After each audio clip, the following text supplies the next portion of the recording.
ಮಹಾರಾಷ್ಟ್ರಕ್ಕೆ ಹೋಗುವ ಬಸ್ ಅನ್ನು ತಡೆದು ಪ್ರತಿಭಟನೆ ಮಾಡಿದ್ದಾರೆ. ಬೆಳಗಾವಿ ಜಿಲ್ಲೆಯ ಅಥಣಿ ಪಟ್ಟಣದಲ್ಲಿ ಬಸ್ ತಡೆದಿದ್ದಾರೆ ಕರ್ನಾಟಕ ರಕ್ಷಣಾ ವೇದಿಕೆಯ ಸದಸ್ಯರು. ಆಕ್ರೋಶ ಹೊರಹಾಕಿದ್ದಾರೆ. ಕರಾಳ ದಿನಾಚರಣೆ ಆಚರಿಸುವವರ ವಿರುದ್ಧ ಕ್ರಮಕ್ಕೆ ಒತ್ತಾಯಿಸಿದ್ದಾರೆ.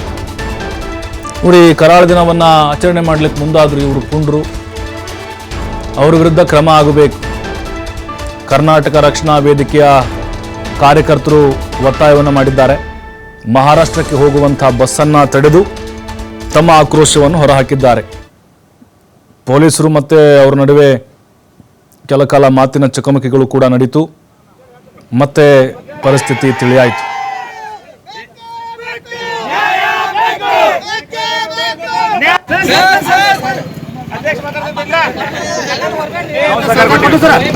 ಇವತ್ತು ಸರ ನಾವು ಎಲ್ಲರೂ ಕನ್ನಡಿಗರ ಒಂದು ನಾಡು ಹಬ್ಬ ಸರ್. ಇವತ್ತು ನಮ್ಮ ಸ್ವಾಭಿಮಾನಕ್ಕೆ ಧಕ್ಕೆ ಐತೆ ಸರ್. ಇವತ್ತು ದಯವಿಟ್ಟು ಸರ ಯಾವ ನಾಲಾಯಕರ ಇವತ್ತು ಕರಾಳ ದಿನಾಚರಣೆ ಆಚರಣೆ ಮಾಡೋ ಸರ ಅವ್ರನ್ನ ಕೂಡಲೇ ಬಂಧಿಸ್ಬೇಕು ಸರ್. ಕೂಡಲೇ ಬಂಧಿಸಿ ಅವ್ರನ್ನ ಸರ್. ಜಿಲ್ಲಾಡಳಿತ ನೀವು ಆದೇಶ ಹೆಂಗೆ ಕೊಟ್ರಿ ಸರ್, ತಾಲೂಕು ಆಡಳಿತ ಹೆಂಗೆ ಆಡಳಿತ ಕೊಟ್ರಿ, ನೀವು ಹೆಂಗೆ ಅವಕಾಶ ಕೊಟ್ರಿ, ಅಲ್ಲಿವರೆಗೆ ಸರ್ ನಮ್ಮ ಹೋರಾಟ ಇರೋದು ಸರ್. ಈ ಒಂದು ವಿಷಯ ಸರ್ ತಮಗೆ ದಯವಿಟ್ಟು ವಿನಂತಿ ಐತೆ ಸರ್. ಈ ಒಂದು ವಿಷಯ ಸರ್